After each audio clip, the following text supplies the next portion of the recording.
नेकपा एमाले आज मुलुक पर आन्दोलित भएको छ। नेकपा एमाले तेरो प्रदर्शन गरिरहेको छ। नेकपा एमाले अहिलेको अराजकताको विरुद्धमा, अहिलेको संसदीय गठनको विरुद्धमा, अवैधानिक सरकार गठनको विरुद्धमा आगजनी र निजी सम्पत्ति र सरकारी सम्पत्तिको जुन क्षति भइरहेको छ त्यो क्षतिको विरुद्धमा छानबिनको लागि अपिल गर्दै आज नेकपा एमाले आम राष्ट्रिय स्वाभिमानलाई जोगाउनको निम्ति, राष्ट्रियतालाई जोगाउनको निम्ति, संविधानलाई जोगाउनको निम्ति, आमाहरूको आँसुको सपनालाई पूरा गर्नको निम्ति, नौजवान युवाहरूको रगतको सपनाको साकार पूरा गर्नको निम्ति, किसानहरूले एक मुठा साग बेचेर सपना पुगेको सपना पूरा गर्नको निम्ति अनि यो सडकमा यो नेपाली समाजमा आम नागरिकहरूले, युवाहरूले, दलितहरूले, किसानहरूले, महिलाहरूले, मजदुरहरूले अनि आम हाम्रा ज्येष्ठ नागरिकहरूको आशीर्वादले ग्रहण गर्दै आज तमाम नागरिकहरूको अधिकार रक्षाको निम्ति नेकपा एमाले आज नागरिकको रक्षाको निम्ति, नेकपा एमाले राष्ट्रियताको रक्षाको निम्ति, नेकपा एमाले संविधानको रक्षाको निम्ति, आम नागरिकहरूको अधिकार सुरक्षित गर्नको निम्ति आज सडकमा ओरिएको छ र 70 गाउँपालिकाको टोटल जिल्ला नेकपा एमाले आज सडकमा उत्रिएको छ। म यहाँको बीचमा यो जानकारी गराउन चाहन्छु। यदि त्यसो हो भने आज नेकपा एमाले किन प्रहार भइरहेको छ? नेकपा एमाले चुच्चे नक्सा जारी गर्यो, त्यसकारण नेकपा एमाले आज प्रहार भइरहेको छ। नेकपा एमाले नेपाल लिपुलेक लिपियादुराले काला पानी हाम्रो हो, विदेशी भूमि होइन। अहिले पनि नेपाली नागरिकहरू त्यहाँ बसिरहेका छन्। यसो गरे नेकपा एमाले, त्यसकारण आज नेकपा एमालेलाई प्रहार भइरहेको छ। नेकपा एमाले आफ्नो देशमा पेट्रोलियम पदार्थ, खनिज पदार्थ उत्खनन गर्नुपर्छ। यो देशले 500,000 वर्षसम्म हाम्रो पेट्रोलियम पदार्थले पुग्छ भन्ने कुरा नेकपा एमाले भन्यो। आज विदेशी दलालहरूले त्यसले आज नेपाल धनी हुने भयो भनेर त्यसको विरुद्धमा नेकपा एमालेलाई प्रहार गर्ने काम भयो। आज नेकपा एमाले गरिब उत्पीडित नागरिकहरूको अधिकार रक्षा गर्नु पर्दछ, आम नेपालीहरूको मुक्तिको लागि अगाडि बढ्नु पर्दछ, राष्ट्रको लागि उभिनु पर्दछ। यो नेपालमा हाम्रो धरोहरको हिसाबले, हाम्रो आस्थाको हिसाबले गौतम बुद्ध नेपालमा जन्मेको हो भन्ने आज नेकपा एमाले गर्यो। त्यसकारण नेकपा एमाले आज प्रहार भइरहेको छ। विदेशी दलालहरूले नेकपा एमालेलाई सक्छ चाहन्छन्। नेकपा एमाले आज पनि जनकपुर धाममा राम जानकी भनेर आज हाम्रो धरोहरको हिसाबले जनकपुर भनेर हामीले गर्व गर्छौँ। नेकपा एमाले त्यो जनकपुर धाम हाम्रो हो, त्यो जनकपुर धाममा हाम्रो आस्थासँग जोडेका राम सीताका त्यहाँका हाम्रा धार्मिक आस्था र धरोहरहरू छन्। यसको निरन्तरता र सांस्कृतिक महत्त्व नेपालको हो, इन्डियाको होइन। नेपालले निर्णय गर्छ र जो घोषित गर्छ। नेकपा एमाले यस कुराको नेतृत्व गर्यो। त्यसो भएकोले नेकपा एमालेलाई आज चौतर्फी प्रहार भइरहेको छ। नेकपा एमालेको नेतृत्वमा आज शिक्षा ऐन जारी हुने भयो। नेकपा एमालेको नेतृत्वमा भूमि ऐन जारी हुने भयो। नेकपा एमालेको नेतृत्वमा प्रहरी ऐन जारी हुने भयो। नेकपा एमालेको नेतृत्वमा किसानहरूको ऐन जारी हुने भयो। नेकपा एमालेको नेतृत्वमा संघीयता मजबुत हुने भयो। नेकपा एमालेको नेतृत्वमा हाम्रा भूमिहरूलाई, हाम्रो प्राकृतिक स्रोत सम्पदाहरूलाई आज नेकपा एमालेको नेतृत्वमा यहाँ ऐन जारी हुने भयो। ऐन जारी हुनु भनेको राष्ट्र मजबुत हुनु हो। ऐन जारी हुनु भनेको त्यो सरकार मजबुत हुनु हो, राष्ट्र मजबुत हुनु हो। तर आज नेकपा एमाले अगाडि बढाएका ती तमाम कुराहरूलाई ध्वस्त पार्नको निम्ति अनेक षड्यन्त्र पुगेर आज नेकपा एमाले मात्र होइन, यो मुलुकलाई खतम पार्न चाहन्छन्। यो मुलुकलाई आफ्नो उपनिवेश बनाउन चाहन्छन्। विदेशीहरूको एउटा परेड गर्ने ठाउँ बनाउन चाहन्छन्। नेकपा एमालेको नेतृत्वमा वृत्त भत्ताहरू निरन्तर अगाडि बढ्ने भए, एकल महिला भत्ताहरू निरन्तर अगाडि बढ्ने भए, वैदेशिक रोजगार र हाम्रो रेमिटान्सलाई सन्तुलित हिसाबले अगाडि बढाउने भयो। नेकपा एमालेको नेतृत्वमा दलितहरूको भत्ताले व्यवस्थित गरेर अगाडि बढ्ने भयो। नेकपा एमाले एकल पुरुषहरूको पीडालाई अगाडि बढाउने भयो। नेकपा एमाले कृषकहरूको लागि कृषि योजना र आयोजना अगाडि बढाउने भयो। यस हिसाबले नेपाल ठिङ्गो उभिन सक्ने, राष्ट्रको हिसाबले, राष्ट्रियताको हिसाबले, संविधानको हिसाबले एकैठाउँ उभिन सक्ने, टिङ्गो उभिन सक्ने, साहस र हिम्मत गर्न सक्ने भयो। त्यसको उदाहरण आज हाम्रो शक्तिशाली राष्ट्र छिमेकी राष्ट्र चीन लगाएर त्यहाँका राष्ट्र प्रमुख सी जिनपिङलाई हात मिलाएर आँखामा आँखा जुदाएर जुन नक्सा हामीले जारी गरेका हौ, नेपालको लिपुलेखले लिपियाधुरा नेपालको हो। यो नेपालले इन्डिया र चाइनाले व्यापारिक सम्झौता चाहिँ गरेको छ, यसको विरोध हामी गर्न चाहन्छौँ। नेपालले त्यसो भन्यो, नेकपा एमालेको नेतृत्वको प्रधानमन्त्रीको सरकारले ठाडो हिसाबले आम नेपालीहरूको शिर ठाडो हुने गरे, संविधान ठाडो हुने गरे, पुस्ताका नागरिकहरूको संविधान उठ्ने गरे। त्यो हिम्मत र साहस नेकपा एमालेले गर्यो। आज विदेशी एउटा शक्ति सम्पन्न एउटा रुसका केन्द्र प्रमुखसँग, विदेशी जुनसुकै राष्ट्रका प्रमुखहरूको राष्ट्र प्रमुखहरूसँग नेकपा एमालेको अध्यक्ष संघीय अध्यक्ष केपी शर्मा ओलीको नेतृत्वमा आज त्यो आँखामा आँखा जुदाएर नेपालीहरूको फैसला नेपालीले गर्छन्, नेपाली भूमिको फैसला नेपालीहरूको सरकारले गर्छ। नेपाल कुनै राष्ट्रको एउटा उपनिवेश होइन, कुनै राष्ट्रको इशारामा नेकपा एमालेको नेतृत्वमा भएको सरकार हामी हल्लिँदैनौँ। यसो भन्यो नेकपा एमालेले, त्यसो भएकोले आज जेनजीलाई आवरणमा राखेर जेनजी आन्दोलनमा म भन्न चाहन्छु, जेनजीले उठाएको मुद्दा नेकपा एमालेको मुद्दा हो। जेनजीले उठाएको मुद्दा र सवाल आजको चलत नेकपा एमालेले आफ्नो घोषणा पत्रमा आफ्नो कार्यक्रम र प्राथमिकताको सिद्धान्तमा राखेको कार्यक्रम हो। आज सडकमा जेनजीले जे कुरा उठाएको छ, नेकपा एमालेले त्यसलाई वैधानिक तत्त्व मार्फत जेनजीका मागहरूलाई सवालहरूलाई पूरा गर्न चाहन्छ। त्यो संसद मार्फत मात्रै सम्भव छ, संविधान संशोधन मार्फत मात्रै सम्भव छ। जेनजीहरूको माग संसद पुनर्स्थापना गरेर मात्रै सम्भव छ। संसद पुनर्स्थापना गरेर संविधान संशोधन गरेर जेनजीहरूको माग लेखेर राख्नु होला। नेकपा एमालेको नेतृत्वमा आम जेनजी युवा पुस्ताहरूको माग अहिलेको सवाल पूरा गरेर अगाडि बढाउँछ। यो नेकपा एमाले यस मुद्दाका साथ अगाडि बढिरहेको कुरा म सबैमा हार्दिक अनुरोध गर्न चाहन्छु। नेकपा एमाले माथि भ्रष्टाचारको जे मुद्दा र आरोप भइरहेको छ, यो केवल लाञ्छनाको हिसाबले आरोपको हिसाबले आज आइरहेको छ।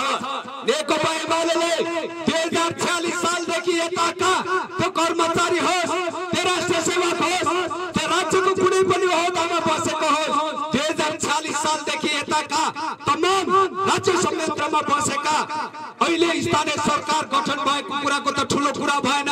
नेकपा एमालेले भनिरहेको छ 2046 सालदेखि यताका राज्यको संयन्त्रमा बसेका सबैको सम्पत्ति छानबिन गर्नुपर्छ। यदि अवैध देखा परेमा राष्ट्रियकरण गर्नुपर्छ। नेकपा एमालेको मुद्दा हो। आज पनि नेकपा एमालेले यही भनिरहेको छ, भोलि पनि निरन्तर यही भइरहेको छ। र आज नेकपा एमालेले सहजबाट भनिरहेको छ, हाम्रो नेताको होस्, हाम्रो कार्यकर्ताको होस्, राज्यको जुनसुकै ठाउँमा बसेका मान्छेको होस्, अवधिमा बसे पछाडि उसको सम्पत्ति सार्वजनिकरण गर्नको लागि, छानबिन गर्नको लागि नेकपा एमाले तयार छ। नेकपा एमाले यो भनिरहेको छ, म 76 गाउँपालिकाको अध्यक्ष पनि हो, 76 गाउँपालिकाको प्रमुख पनि हो।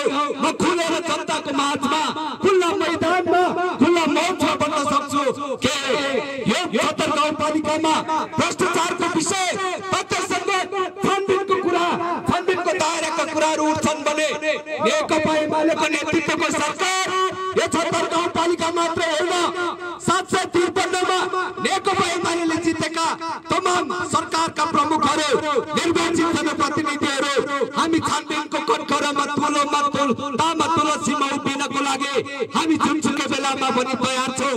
नेकपा एमाले यस हिसाबले अगाडि बढिरहेको छ, यदि नेकपा एमालेका नेतृत्वका कुनै पनि नेताहरूको सम्पत्ति अवैध देखिएमा ती अवैध देखा परेका मान्छेहरू जेल जानुपर्छ, ती मान्छेहरू कारबाहीको दायरामा आउनुपर्छ। नेकपा एमाले मात्रै होइन, तमाम यहाँका राष्ट्रिय शक्तिहरू त्यस हिसाबले अगाडि बढ्नुपर्छ। अनि म भन्न चाहन्छु, यदि थालनी गर्ने हो भने नेकपा एमालेका अध्यक्ष केपी शर्मा ओलीको सम्पत्ति आफ्नो शेष पछाडि, आफू बिते पछाडि आफ्नो सम्पत्ति राष्ट्र नाममा नामसारी गर्ने एउटा नेता यही नेकपा एमालेको राष्ट्रिय अध्यक्ष हो, यही सोभियत संघका केन्द्रीय अध्यक्ष हो। जेनजी साथीहरूले, क्रान्तिकारीहरूले अनि सडकमा आवाज र नारा लाउनेहरूले यदि यो सरकारमा अथवा यो संयन्त्रहरूमा जो प्रधानमन्त्री भए सबै प्रधानमन्त्रीहरूको सम्पत्ति आफू बितेपछि आफ्नो सेको पछाडि राष्ट्रियकरण सम्पत्ति गर्नको लागि म चुनौती दिन चाहन्छु। सबैले आह्वान गर्नुपर्छ। हाम्रो पार्टीको अध्यक्षले त हाम्रो प्रधानमन्त्रीले त आफ्नो सम्पत्ति राष्ट्रियकरण गरिसक्नु भएको छ। यस हिसाबले आज नेकपा एमाले आह्वान र अपिलका हिसाबले आज मैदानमा उत्रिएको छ। हामी चुनौतीको हिसाबले मैदानमा उत्रिएका छौँ। यहाँ कसैको ज्यानको हामी नेतृत्वको ज्यानको प्रभाव छैन। कमरेडहरू, हामी हरेक पटक कमिटीमा हामीले मुठी उचालेर हामीले राज्यको पदभार ग्रहण गर्दा होस्, नेकपा एमालेको कुनै पनि पदभार ग्रहण गर्दा होस्, हामीले हाम्रो मुठीलाई हाम्रा शहीदहरूले रगतले रोपिएको झण्डालाई आफ्नो शिर सामु राखेर मुठी उचालेर आफ्नो ज्यान, आफ्नो सेवा जनताको नाममा, राष्ट्रको नाममा यदि आइपरे हामीले राष्ट्रको नाममा र जनताको नाममा आफ्नो ज्यान आहुति दिने हामीले पटक संकल्प गरेका छौं र मुठी उचालेका छौं। नेकपा एमाले यस्तो पार्टी हो, नेकपा एमाले जनताको शान्तिपूर्ण माध्यमबाट, शान्तिपूर्ण आह्वान र अपिलबाट र आन्दोलनबाट शान्तिपूर्ण ढंगबाट मुठी उचाल्दै आम समाजमा रहेका विकृति र विसङ्गतिहरूलाई हामीले ठिक ढंगबाट व्यवस्थित र व्यवस्थापन गर्दै अगाडि बढ्ने एउटा पार्टी हो। क्रान्तिकारी आवाज उठाउने कुनै नेताहरूले म आह्वान गर्न चाहन्छु। लेनिनले भनेका छन् क्रान्तिकारीहरूले त केवल सडकमा नारा मात्रै लगाउँदैनन्, क्रान्तिकारीहरूले त समाधानका कुराहरू वैज्ञानिक तौरबाट समाधानको हिसाबले नेतृत्व प्रदान गरेर निकालेर गर्न पनि सडकबाटै उत्कृष्ट आह्वान गर्छन्। यदि यहाँ क्रान्तिकारी आवाज र चियागतमा क्रान्तिका गोफहरूको जुन आवाजहरू छन् ती आवाजहरूलाई म चुनौती दिन चाहन्छु। क्रान्तिकारी त्यो हो कि वैज्ञानिक हिसाबले समाधानको दिशा निकाल्न सक्दछ।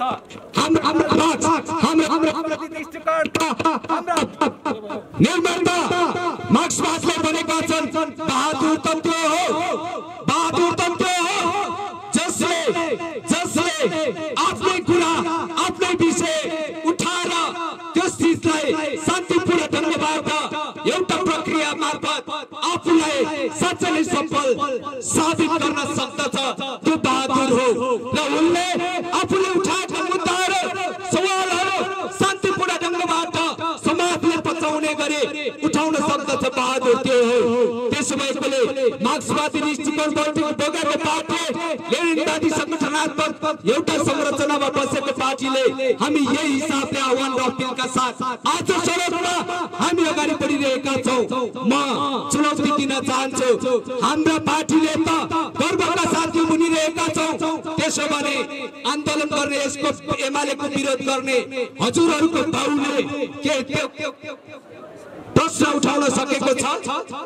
नेकपा एमाले आज यो देश सार्वभौम छ, यो देश कसैको अधीनमा होइन, कालापानी लिम्पियाधुर हाम्रो हो भनेर नेकपा एमाले भनिरहेको छ। त्यसो भने नेकपा एमालेको विरोध गर्ने हजुरहरूको बाउले त्यो प्रश्न उठाएको छ। यदि छ भने रेकर्ड यहाँ पेश गर्नको लागि म आग्रह गर्न चाहन्छु। नेकपा एमालेले यहाँको जल सम्पदाहरू, नदी नालाहरू ऐन बनाएर, कानुन बनाएर हामी हाम्रो सम्पत्ति आफै बनाउँछौँ भनेका छौँ। यही अरू कुरा गर्न चाहन्न। तमोर जलाशय योजना, 762 तमोर जलाशय योजना यही ओक्रे र महुवाको बीचमा बन्नेवाला छ। सम्भाव्यता त्यहाँ अध्ययन भएको छ। नेकपा एमालेको नेतृत्वले जलाशय प्रोजेक्ट नेपाली कम्पनीले निर्माण गर्न सक्दछ। नेकपा एमालेले यो भन्यो, नेकपा एमालेको नेतृत्वको सरकारले यो भन्यो, तर त्यो भने बापत आज नेकपा एमालेलाई प्रहार भोग्नु परिराखेको छ। नेकपा एमालेले यहाँको जल, हाम्रो सम्पत्तिहरू आफै निर्माण गरेर विदेशमा हामी बेच्न चाहन्छौं हामीले यसो भनिरहेका छौं के एमालेका विरोधकर्ताहरूले हजुरहरूको बुवाले हजुरहरूको तपाईहरुको नेता बनाउँदाले यसो भन्ने आँट गरेका छन् कि छैनन् हामी चुनौती दिन चाहन्छौं तपाईहरुले लिपिद्वारा अनि यहाँको भ्रष्टाचारको विषयमा छानबिनको तराजुमा हामी पहिले चढ्न चाहन्छौं भनेर नमुनाको हिसाबले प्रस्तुत हुन सकिरहेका छन् कि छैनन् एमालेको विरोध गर्ने हजुरहरूको हजुर बाउलाई सोध्नु होला तपाईहरुले अनि जवाब हामीले पेश गर्नु होला आजको विषय हो आजको विषय राष्ट्र रहन्छ कि रहँदैन भन्ने विषय हो आजको विषय यो संविधान रहन्छ कि रहँदैन भन्ने विषय हो आजको विषय नेपालीहरुको टोपी सिधा पारेर हामी टिङ्गो बिन सक्छौं कि सक्दैनौं भन्ने विषय हो नेकपा एमालेले यस विषयले गर्वका साथ अगाडि बढाइरहेको छ र हामीले भन्न खोजेको यो हो आज किसानहरुको समस्यालाई सम्बोधन गरेर जानुपर्छ आज युवाहरुको समस्यालाई सम्बोधन गरेर जानुपर्छ आज उत्पीडित महिला ज्येष्ठ नागरिक अनि अपाङ्गता भएको व्यक्ति गरीब सीमान्तकृत वर्गहरू आदिवासी जनजातिहरूको सवालहरूलाई उठान गर्नु पर्दछ हाम्रो आँगनमा एउटै आँगनमा मन्दिर एउटै आँगनमा मस्जिद एउटै आँगनमा मन्दिर एउटै आँगनमा गुम्बा एउटै आँगनमा चर्च एउटै आँगनमा हामी धर्म संस्कृति मान्नेहरू सेलो डम्फु हाम्रा कार्यचे धान्नाथ र संगिनीहरू एउटै आँगनमा फुल्नु पाउनु पर्दछ नेकपा एमालेले भनिरहेको सवाल यो हो तर आज नेकपा एमालेलाई चुनौती दिने काम भइरहेको छ त्यस अर्थमा म आग्रह गर्न चाहन्छु किन यो सरकारको विपक्षमा आज सडकमा उत्रिरहेका छौं भन्दा छानबिनको कुरा हालेटाले गरिरहेको छ चुनावको कुरा हालेटाले गरिरहेको छ छानबिनको दायरामा ल्याउने आगजनी लाउनेहरूलाई अराजक तत्त्वहरूलाई अनि जेनजीलाई एउटा सडकमा झण्डामा नेपालको झण्डामा उभ्याएर अनि राष्ट्रको सम्पत्ति दोहन गर्न लाग्ने ती अपराधीहरूलाई कानुनको कटघरामा उभ्याउनको लागि आज यो सरकार आज संरक्षक बनिरहेको छ हामीले लाग्यो के हामीले थाहा छ बाँदरलाई बाली रुङ्गा राख्दा बाली सुरक्षित रहँदैन यो मुलुकमा यही सरकारले यही गतिविधि अगाडि बढाउँदा चुनाव सम्भव छैन संविधान रक्षा हुन सक्दैन समाजमा सामाजिक न्याय स्थापित हुन सक्दैन मानव अधिकारको रक्षा हुन सक्दैन आम नागरिकहरूको अधिकार कुण्ठित हुन्छ आज यस हिसाबले नेकपा एमाले यो भनिरहेको छ म 76 गाउँपालिकाको संक्षेपमा कुरा उठाउन चाहन्छु आज यहाँ एउटा विधामा एउटा सार्वजनिक विधामा आज पनि सार्वजनिक विधा हो क्यारे सार्वजनिक विधामा को मान्छे कहाँ छ भन्ने विषय ठुलो कुरा होइन मान्छेको प्रत्येक मान्छेको आफ्नो निजी जीवन हुन्छ मान्छेको प्रत्येक मान्छेहरुको आफ्नो निजी व्यवहार हुन्छ को मान्छेले कति पटक बिहे गर्यो को मान्छे को घुम्न गयो अब बिहे गर्दा कति पटक हुन्छ त्यो मान्छेको निजी मामिला हो त्यो सामाजिक निजी मामिला हो सार्वजनिक विधाको दिन को मान्छे कहाँ जान्छ को बिहे र व्रतबन्धमा जान्छ को मान्छे कहाँ कार्यक्रम मिटिङमा जान्छ त्यो विधाको दिन उसले सार्वजनिक विधा लिएको छ कि छैन छानबिन त्यहाँनेर हो यदि विधा लिएको छ भने अब त्यस विषयमा उसको निजी जीवनमा उसले सहभागी हुन पाउने यो नागरिक नेपालको नागरिक स्वतन्त्रताको हो व्यक्तिगत स्वतन्त्रताको हो मान्छेको आफ्नो कार्य स्वतन्त्रता प्रयोग गर्ने कि आज यो दिन आएका हुन् नेपालमा त्यसो भएकोले म भन्न चाहन्छु आज सर्वोच्च अदालतले पनि अन्तरिम आदेश जारी गर्यो होला आज यो सरकार गठन गर्ने बित्तिकै करारका कर्मचारीहरूलाई आज निकाल्ने भने जुन हिसाबले परिपत्र गरिरहेको छ यही 76 गाउँपालिकामा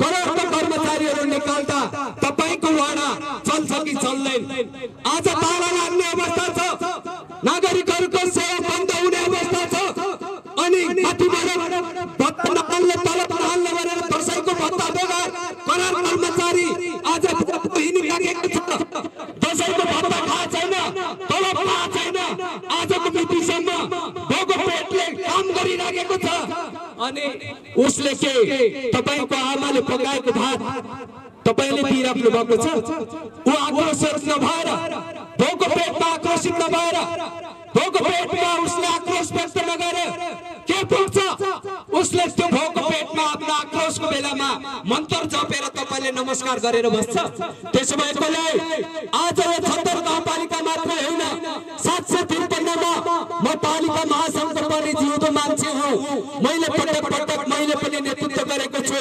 सरकारसँग संवाद मैले पनि गरेको छु सरकारका आधिकारिक निकायहरुमा कर्मचारी र स्थानीय सरकारहरुको पीडा र मार्का स्थानीय सरकारको मातहतमा रहेका जनताहरुको पीडा मार्काको विषयमा पश्चिम प्रदेशको म सचिव भएको हिसाबले मैले पटक छलफल र बहसमा म आफू सहभागी भएको छु हाम्रो सवाल यो हो कि अवैधानिक हिसाबले हामीले हाम्रा राज्यका सम्पत्तिहरु दहन गर्नु हुँदैन ठीक ढंगबाट त्यसको व्यवस्थापन गर्नुपर्छ तर आज सबै निकाल्ने भन्ने हिसाबले निर्णय गर्दै गर्दा स्थानीय सरकारका यहाँ रहेका 16,000 17,000 नागरिकहरूले कसरी सेवा पाउँछन् हाम्रो प्रश्न यो हो हाम्रा आज करार कर्मचारीहरूको भोको पेटले त्यही एउटा स्वच्छन्द भावनाका साथ सेवा प्रदान गरिराख्नु भएको छ हाम्रो करार कर्मचारी साथीहरूले म सरकार प्रमुखको हैसियतले तपाईहरुले आवाज उठाउने हो जसले कुरा उठाउँछ उसँग लागेर उठाउने हो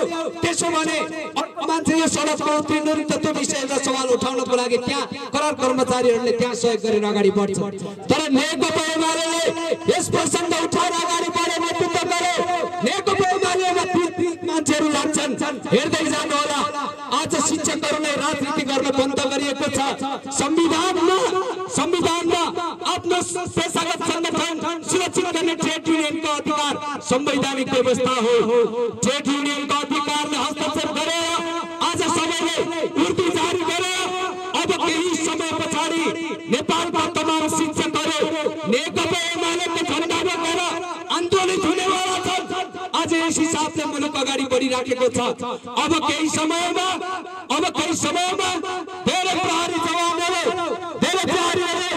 धेरै राजीनामा दिइसके निकै प्रहरीहरू अब छिट्टै राजीनामा दिएर नेकपा एमालेको आन्दोलनमा सहभागी हुन उत्रिँदैछन् किनभने आज अराजक तत्त्वहरूले त्यही क्षेत्रहरूमा राज्यको स्रोत र सम्पत्तिहरूमा निरन्तर प्रहार गर्ने काम गर्यो त्यसो भएकोले म यही मञ्चबाट 76 को मञ्चबाट यो मञ्च भनेको नेत्र गुरागा जेन्जी हुँदा मरेको भूगोलको शहीद बगाएको शहीद घोषणा भएको राष्ट्रिय शहीदको भूगोल हो नेत्र गुरागाको रगतलाई साक्षी राखेर म भन्न चाहन्छु कि नेकपा एमाले जनताको पक्षमा निरन्तर अगाडि बढिरहन्छ यही हिसाबले हामी सबै पार्टीहरूलाई लोकतान्त्रिक शक्तिहरूलाई यदि संविधानको माया छ भने जनताको साथ र सहयोग छ भने त्यस हिसाबले समर्थन गर्नको निम्ति नेपाली कांग्रेस लोकतान्त्रिक शक्ति हो नेपाली कांग्रेसले म आग्रह गर्न चाहन्छु नेकपा माओवादी त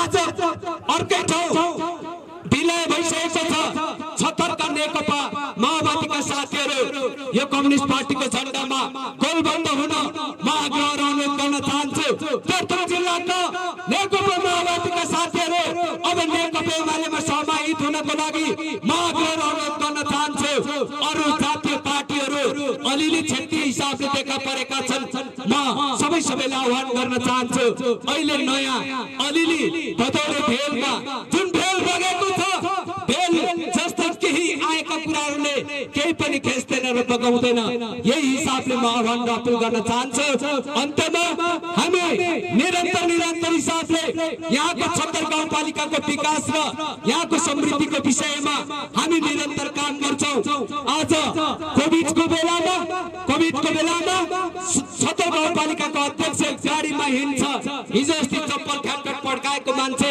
गाडीमा हिँड्छ हेर भन्ने हिसाबले जे खिसी चोरी गरिरहेका छन् आज कोभिडको बेलामा त्यही गाडीले धेरै जनाको सास छोड्यो आज जीवित छन् धेरै जना सुत्केरीहरू त्यही गाडीले बोकेर उपचार गरेर धेरै जना जीवित छन् आज एम्बुलेन्स नआउँदा त्यही गाडीले उद्धार गरेर धेरै जना उपचार पाएर आफ्नो सास हाल्न सकेका धेरै जना टोलमा मान्छेहरू छन् आज त्यही गाडीले निरन्तर रूपमा गरिबहरूले घर घरमा चामल पुर्याइदिएर मान्छेको आँसु पुस्ने काम त्यही गाडीको टालीले गरेको छ दशैं तिहार र चाडपर्वहरूमा असार अपाङ्ग र अनार